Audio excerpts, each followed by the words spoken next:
አርጌ አመሰግናለሁ። ስለእናንተም እግዚአብሔርን አመሰግናለሁ። እንዲህ አይነት ብርቱ ሰራዊት እግዚአብሔር ስላለው ጌታ አምላክ የተባረከ ይሁን። ዛሬ ከኔ ጋር እንድንካፈል በልቤ ያለው ሐሳብ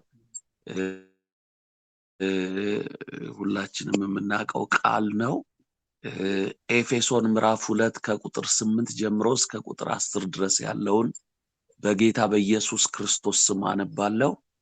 ኢየሱስ ክርስቶስ ለዘላለም ጌታ ነው። አሜን። አነባለሁ። እንደዚህ ይላል፣ ጸጋው በእምነት አድኗችኋልና ይህም የእግዚአብሔር ስጦታ ነው እንጂ ከእናንተ አይደለም፣ ማንም እንዳይመካ ከሥራ አይደለም። እኛ ፍጥረቱ ነንና እንመላለስበት ዘንድ እግዚአብሔር አስቀድሞ ያዘጋጀውን መልካሙን ሥራ ለማድረግ በክርስቶስ ኢየሱስ ተፈጠርን ይላል። እኔ እዚህ ድረስ ነው ያነበብኩት። እናንተ ሙሉን ታነቡታላችሁ። ከእናንተ ጋር ስለምካፈልበት ሐሳብ ስለሚበቃኝ ነው ያቆምኩት። ይሄንን እንግዲህ ሐዋርያው ጳውሎስ ነው እንግዲህ እንደምታውቁት እስር ቤት ሆኖ የጻፈልን። እስር ቤት ሆኖ ከጻፋቸው መልእክቶች መካከል አንዱ ነው እና እቺኛው አሁን ያነበብኳት ሐሳብ የደህንነታችን መሰረት ናት እንደምታውቁት። እና ምንድነው የሚለው? ጸጋውን በማመን ድናችኋል፣ ማንም እንዳይመካ፣ በሥራ የዳነ የለም። በቀኜ በጉልበቴ በኃይሌ በእኔ ጉልበት በእንደዚህ አድርጌ ነው የዳንኩት ሊል የሚችል አንድም የለም። እና ኢየሱስ ክርስቶስ ብቻውን ነው በመስቀል ላይ ተሟክቶ ተሰቃይቶ ተገርፎ ሁሉን ሆኖ ይህንን መዳን ለሰው ልጆች ሁሉ የሰጠው ነው መልእክቱ። እና ስለዚህ በክርስቶስ ኢየሱስ በማመን ድናችኋል። ስለዚህ በጽድቄ ነው ብላችሁ እንዳትመኩ። መመካት ቢፈልግ ሰው ግን ይችላል። በእግዚአብሔር ይመካ ነው የሚመካ፣ በእግዚአብሔር ይመካ ነው። ኢየሱስ ክርስቶስ ጌታ ነው እና መመካት የሚፈልግ ሰው በእግዚአብሔር ይመካ። ይሰማል ድምጼ? ይሰማል። እሺ። እና የሚመካ ሰው በእግዚአብሔር ይመካ፣ መመካት ይችላል በእግዚአብሔር። ምክንያቱም ስራችንን ሁሉ ሰርቶ የጨረሰው ራሱ እግዚአብሔር ስለሆነ በክርስቶስ በኩል እና ድናችኋል፣ በርቱ ነው የሚለው። በክርስቶስ ኢየሱስ ያመናችሁላችሁ ድናችኋል፣ በርቱ፣ በእግዚአብሔር ተመኩ ነው የሚለው። ግን እኔ ዛሬ ከእናንተ ጋር መካፈል የምፈልጋት ቀጥላ ያለችዋን ተያይዘ ያለችዋን ቁጥር ነው። ምን ይላል? እንግዲህ እሺ ድነናል፣ በክርስቶስ ኢየሱስ የመስቀል ስራ ተርፈናል፣ በእግዚአብሔር እንመካለን። ለምንድን ነው የዳን ነው? እሺ ለምንድን ነው የዳን ነው የሚለውን ሐሳብ እዛችሁ ቁጥር ላይ እንደዚህ የሚል ቃል አለ። ቀጥሎ ያለው ቁጥር ላይ እንደዚህ የሚል ቃል አለ። ጸጋውን በማመን ድናችኋል ይልና በኋላ ላይ ግን የተፈጠርንበትን ሐሳብ ሲናገር መልካሙን ስራ፣ መልካሙን የእግዚአብሔር የሆነውን መልካሙን ስራ ለማድረግ እንደገና ዳግመኛ በክርስቶስ ፈጠረን ይላል። ምን ማለት ነው? ኢየሱስ ክርስቶስ የሰራው የደህንነት ስራ እንደገና እኛን መፍጠር ነው። አዲስ ፍጥረት አድርጎ መፍጠር ነው ያደረገው ነገር። ቆሮንቶስም ላይ እንደሚነግረን አሁን እንግዲህ በክርስቶስ ያሉ ሰዎች አዲስ ፍጥረት ናቸው ነው የሚለን። እና አዲስ ፍጥረት ሆነን የተፈጠር ነው፣ እንደገና ነው የተፈጠር ነው። እዚሁም ኤፌሶን መጽሐፍ ምዕራፍ 2 ቁጥር 1 ላይ በበደልና በኃጢአታችሁ ሙታን ነበራችሁ ይልና በኋላ ግን በክርስቶስ ኢየሱስ እንደገና እንደተፈጠርን እንደገና እንደተነሳን ከመቃብር ወጥተን ሕያዋን ሰራዊት እንደሆንን የእግዚአብሔር ቃል ይናገራል። ታዲያ ይሄ ዳግመኛ መፈጠር ለምንድን ነው? በክርስቶስ ኢየሱስ እግዚአብሔር ዳግመኛ የፈጠረን አዲስ ፍጥረት ያደረገን ለምንድን ነው? ለምንድን ነው? እዛው ጋር እንደዚህ ይላል፣ መልካሙን የእግዚአብሔርን ስራ ለመስራት ይላል። በክርስቶስ ኢየሱስ እግዚአብሔር የፈጠረን እድል የሰጠን ሁላችን አምነን የዳን ነው የእግዚአብሔር መልካም ስራ ለመስራት ነው። አዎ እቺ ናት ነጥቧ። እሺ የእግዚአብሔር መልካም ስራ በሰዎች ሁሉ ያለው መልካም ስራ ምንድነው? አንዷን ነው ዛሬ የምነግራችሁ፣ አንዷን ነው። እንግዲህ እቺን ለማወቅ ደግሞ ለመናገር ደግሞ ወደ ፍጥረት እንመለስ። ዘፍጥረት ላይ ሁሉም ፍጥረት የተፈጠረበት ዓላማ አለው እና ሰውም የተፈጠረበት ደግሞ ልክ እንደዚሁ ዓላማ አለው። እግዚአብሔር 5ቱን ቀን ፍጥረታትን ሁሉ ፈጠረ። በመጀመሪያ ቀን ሰማይና ምድርን ፈጠረ። እንደዚህ ፈጠረ፣ ብርሃን ፈጠረ፣ ጨለማ ፈጠረ፣ እንደዚህ አደረገ ይልና መጨረሻ በምንድነው ስሙ ስድስተኛ ቀን ላይ ሰውን ፈጠረ ይላል። ሰው የተፈጠረበትን ዓላማ ደግሞ ስንመለከት እንዲህ የሚል ቃል አለ። ኑ እንውረድ፣ ሰውን በመልካችን እንደ ምሳሌያችን እንፍጠር ብሎ ነው እግዚአብሔር የፈጠረው። እና በአጭር አማርኛ እንግዲህ ሰው እግዚአብሔር ሲፈጥረው የተፈጠረበት ዓላማው ይሄ ነው። ምንድነው ዓላማው? ይሄ መልካሙ ስራ የተባለው በእግዚአብሔር ልብ ውስጥ ሰው እንዲሰራው ተፈልጎ ሰው የተፈጠረበት መልካሙ ሐሳብ ምንድነው? መልካሙ ስራ ምንድነው? የእግዚአብሔር መልክ መገለጫ ሆኖ የእግዚአብሔር ልጅ ሆኖ በምድር ላይ እንዲኖር ነው እግዚአብሔር የፈጠረው።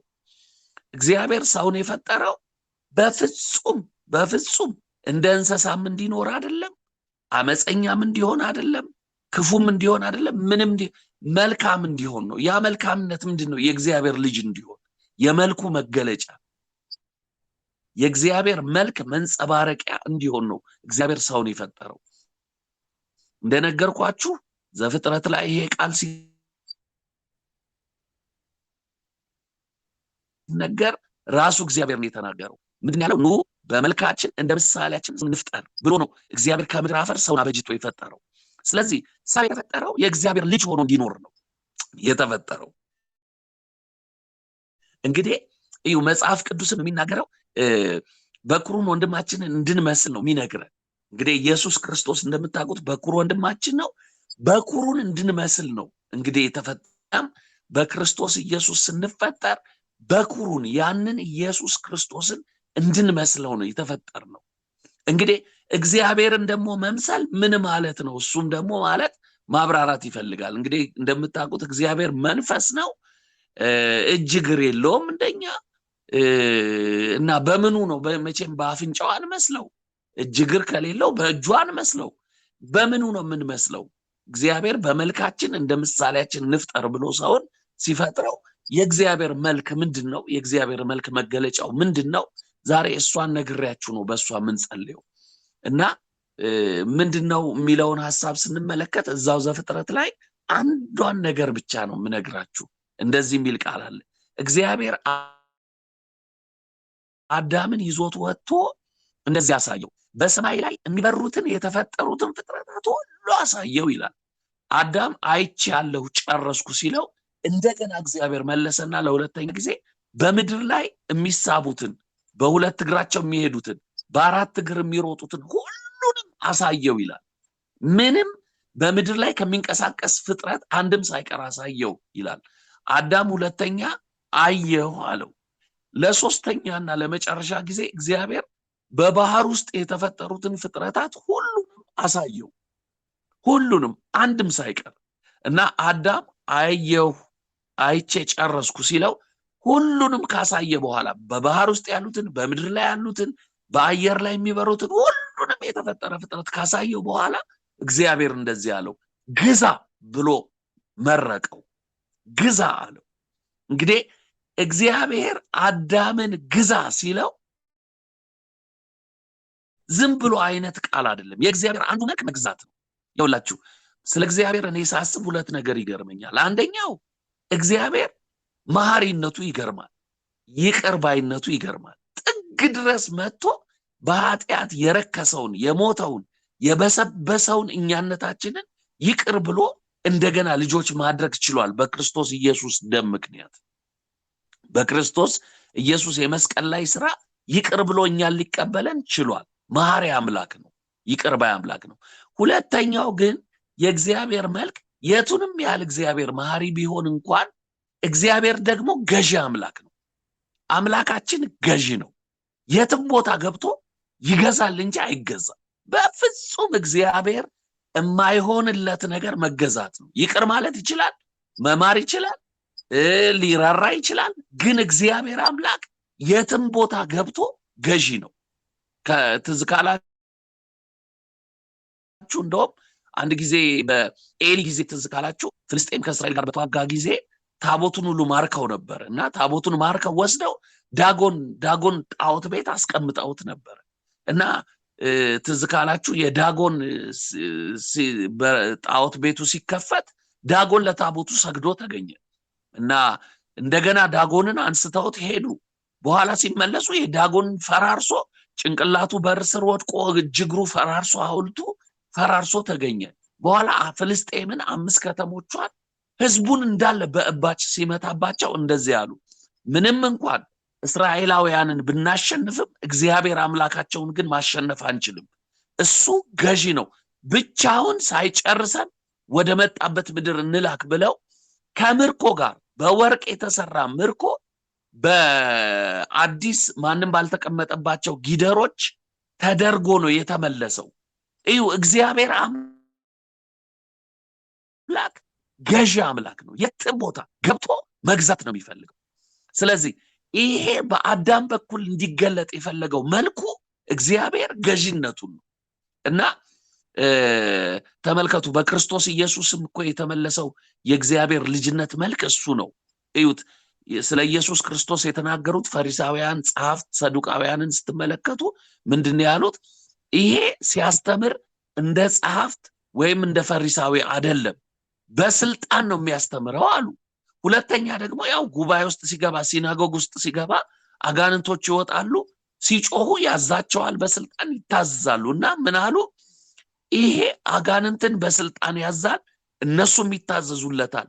ይሄ ምን አይነት አዲስ ትምህርት ነው ያመጣብን አሉ። አዲስ ትምህርት አይደለም፣ እግዚአብሔር ለአዳም ሰጥቶት ነበር ይሄንን መልኩን ገዢነቱን። የሚገርመው ነገር አዳም ደግሞ በኃጢአትና በበደል ምክንያት አስወስዶት ነበር። እንደገና ኢየሱስ ይሄን የእግዚአብሔርን መልክ ይሄን የእግዚአብሔርን ገዢነት ደግሞ አስመለሰው።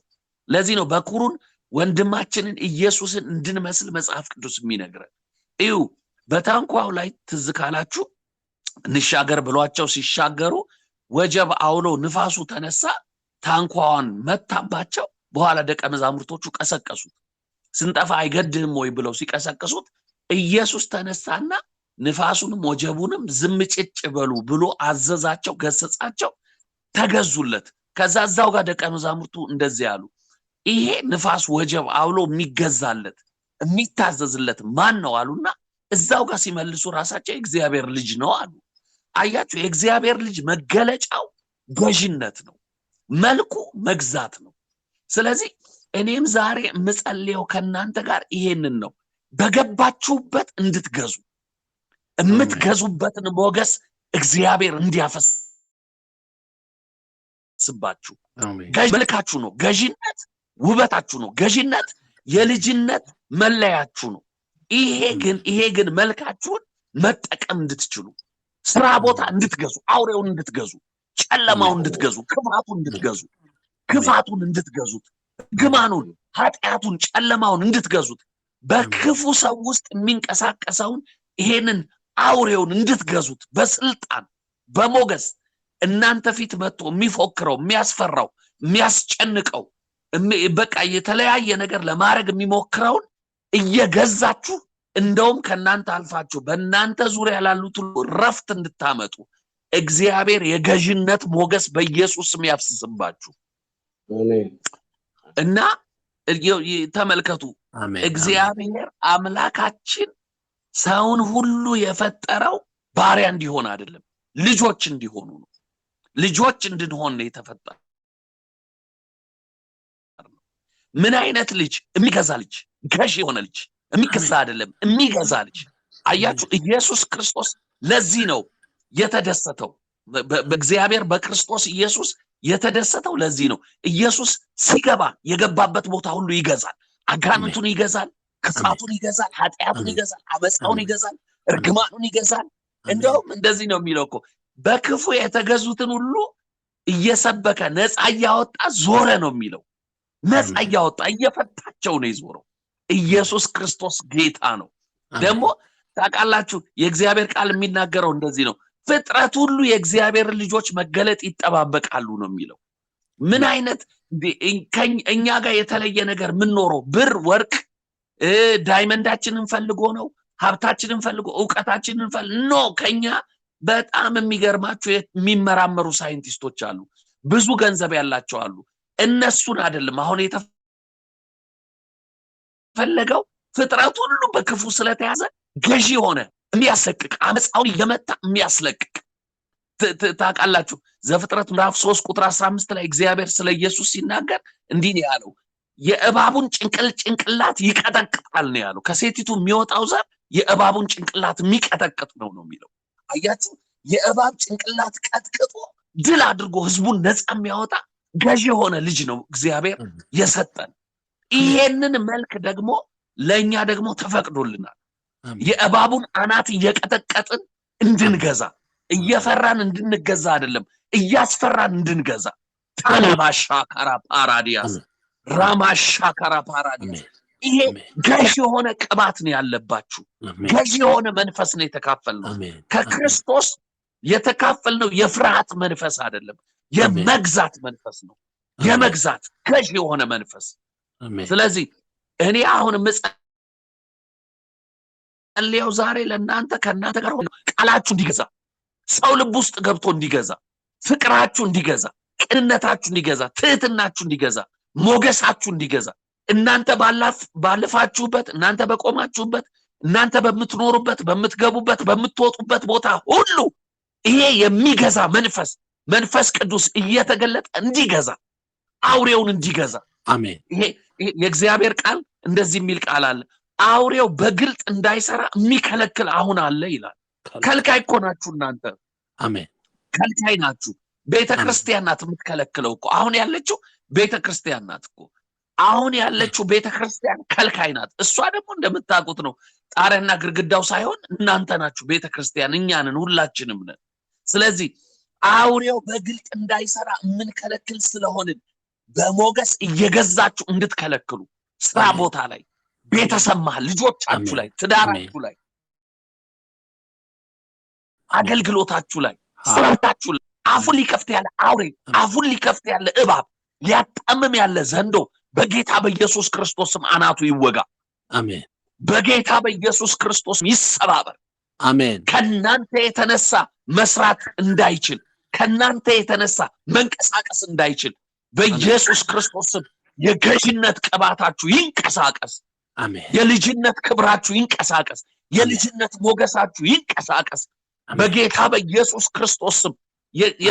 ስሙ፣ እግዚአብሔር ስለ ሰናክሬም ፉከራ እንደዚህ ነው የተናገረው ለሕዝቅያስ፣ አትፍራው። ስለዚህ ዝም ብሎ ጢስ ብቻ ስለሆነ፣ ጥላሸት ስለሆነ፣ ስለዚህ ስለተቆረጠ እንጨት አትፍራው፣ እሳት እንኳን የለውም፣ ዝም ብሎ ጢስ ብቻ ነው ያለው። እና ሲለው በመጣበት አፍንጫ ውስጥ መሰነጊያ አስገብቼ እመልሰዋለሁ ነው ያለው። አሜን። እዩ፣ እኔ እግዚአብሔር አድናችኋለሁ እያለ የሚያሳስታችሁን አትስሙ። ከኔ ጣዖት የሚበልጥ የለም፣ ከኔ አምላክ የሚበልጥ የለም፣ እኔ አፈራርሳችኋለሁ እያለ ሲፎክር ነው እግዚአብሔር እንደሱ የተናገረው። የሚገርማችሁ ሰናክሬም ደርሶ ነበር ኢየሩሳሌም ጋር፣ ግን እግዚአብሔር ቃል ትፈለጋለህ፣ ዙፋን ጋር ትፈለጋለህ ብለው በማግስቱ በፎከረ በማግስቱ ሰናክሬም ወደ ቤተ መንግስቱ ተመልሶ ዙፋኑ ላይ ቁጭ አለ ይላል። ከዛም ሁለቱ ልጆቹ መጥተው ገደሉት ይላል። የሚገርማችሁ ልጆቹ ናቸው የገደሉት። ሰው ከእግዚአብሔር ጋር ተጋጅቶ ሊተርፍ አይችልም፣ ይደቅ። ስሙኝ፣ ከሆነ ሰው ጀርባ ወይ የእግዚአብሔር መንፈስ ይሰራል ወይ የአጋንንት መንፈስ ይሰራል። ዘመዶቼ፣ ከናንተ ጋር የሚሰራው ይሄ የትንሣኤው መንፈስ ነው። ኢየሱስን ከሞት የቀሰቀሰው መንፈስ ነው። ስለዚህ አትፍሩ፣ አይዟችሁ፣ ግዙ። ምንም እንደ ሰናክሬም ያለ የሚፎክር ቢመጣ፣ ምንም ጣዖት እየነዳው ሱንጎማ እየነዳው የሚጋልብ የሚንቀሳቀስ የጠንቋይ ፈረስ ሆኖ ቢመጣ ከኛ ከአምላካችን ኢየሱስን ከሞት ከቀሰቀሰው ከመንፈስ ቅዱስ ከትንሣኤው ጉልበት የሚበልጥ አንዳች የለም፣ አንዳች ኃይል የለም። ያ መንፈስ፣ ያ ኃይል፣ ያ ገዢነት ደግሞ በእናንተ ውስጥ ነው የሚገለጠው። እግዚአብሔር መልኩን የሚገልጠው በዚህ ጊዜ በእናንተ ነው። አዳም የለም፣ ጳውሎስ የለም፣ እንደምታውቁት ዳዊት የለም፣ ጴጥሮስ የለም፣ ማንም የለም። ሞተዋል፣ እነሱ አልፈዋል፣ በስብሰዋል። አሁን ግን የማይሞተው ሕያው አምላክ የሆነው የትንሣኤው ጉልበት መንፈስ ቅዱስ በእናንተ ውስጥ አለ፣ በእኛ ውስጥ አለ። ስለዚህ እግዚአብሔር የሚገዛው ይሄንን በክፋት የተያዘውን በአመፅ የተያዘውን ትውልድ የሚያስለቅቀው እየገዛ የሚያስለቅቀው በእኛ ውስጥ ነው። ስለዚህ የኔ ወንድሞችና እህቶች ዛሬ በዚህ ሌሊት ከናንተ ጋር ማውጀው ይሄን ነው። ከኔ ጋር አውጃለሁ በሉ። ዳላባሻ ካራ ፓራዲያስ ትጋና ውጁ እገዛለሁ በሉ። ዳላባሻ ካራ ፓራዲያስ እኔ እጸልያለሁ በጌታ በኢየሱስ ክርስቶስ ስም። እኔ ከአንዳንድ ሰዎች ፊት እኔ በመንፈስ አያለሁ ግንባራቸው እንደ ፀሐይ ሲያበራ፣ ከፊታቸው ጨረር ሲወጣ፣ የሚገዛ ጨረር፣ ጠላቶቻቸውን የሚያስደነግጥ ጨረር፣ በክፋት የተሞሉ በአመፅ ተሞልቶ የሚመጡትን ወደ እናንተ የሚያስደነግጥ ጨረር ከፊታቸው ሲወጣ፣ አንዳንዶቹ ደግሞ አይናቸው ሲያበራ ያለው እንደ እሳት ሲያበራ ያለው በኢየሱስ ስም እግዚአብሔር የገዥነት ቅባት አፍስሶባችኋል።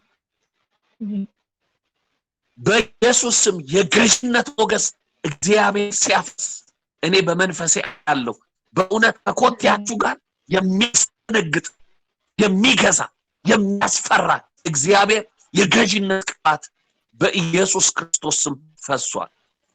አሜን። እግዚአብሔር አምላክ ይሁን። በኢየሱስ ክርስቶስ ስም ስልጣን እጸልያለሁ። እህቶቼና ወንድሞቼ ይሄንን ቃል በልቤኖ ቃል ስናገር ከሰሙ ባሪያዎች ሁሉ ጋር ደግሞ እግዚአብሔር ሆይ በአራቱም አቅጣጫ ካሉ ቅዱሳን ጋር ይሄ የገዥነት ቅባት እንዲፈስ፣ ይሄ የገዥነት ቅባት እንዲገለጥ፣ በስራ ቦታቸው ላይ እንዲገዙ፣ በስራ ቦታቸው ላይ እንዲገዙ፣ ታላባሻ ካራ ፓራዲያስ በቤተሰብ መካከል እንዲገዙ፣ በጓደኞቻቸው መካከል እንዲገዙ፣ በኢየሱስ ክርስቶስም በሞገስ እንዲገዙ፣ በሽታውን እንዲገዙ፣ ክፋቱን እንዲገዙ፣ አመፃውን እንዲገዙ፣ አጋንንቱን እንዲገዙ፣ ጨለማውን እየረገጡ ከእግራቸው በታች እንዲገዙት እግዚአብሔር ሆይ በምንም አይነት ነገር እንዳይገዙ እነሱ ግን እንዲገዙ፣ ይሄ ያንተ መልክ ነው፣ ገዥነት መልክ ነው። ኢየሱስ ክርስቶስ አንድም ቦታ አልተገዛም። ኢየሱስ ክርስቶስ የዋህና ትሁት ነበረ፣ ግን ገዢ ነው። ትሁት ነው፣ ግን ገዢ ነው። እኔ እምጸልየው ለእህቶቼና ለወንድሞቼ ይሄን ነው። እግዚአብሔር ሆይ በቅንነት በትህትና ግን እንዲገዙ በደረሱበት እንዲገዙ፣ ቃላቸው እንዲገዛ፣ ንግግራቸው እንዲገዛ፣ ፊታቸው እንዲገዛ፣ ህይወታቸው እንዲገዛ፣ መውጣት መግባታቸው እንዲገዛ፣ እነሱን ሊያቀል ያለ እባብ አናቱ ይወጋ፣ እነሱን ሊያቀል ያለ ዘንዶ ይወጋ፣ ሊያስጨንቃቸው ያለ ጨለማ ይወጋ።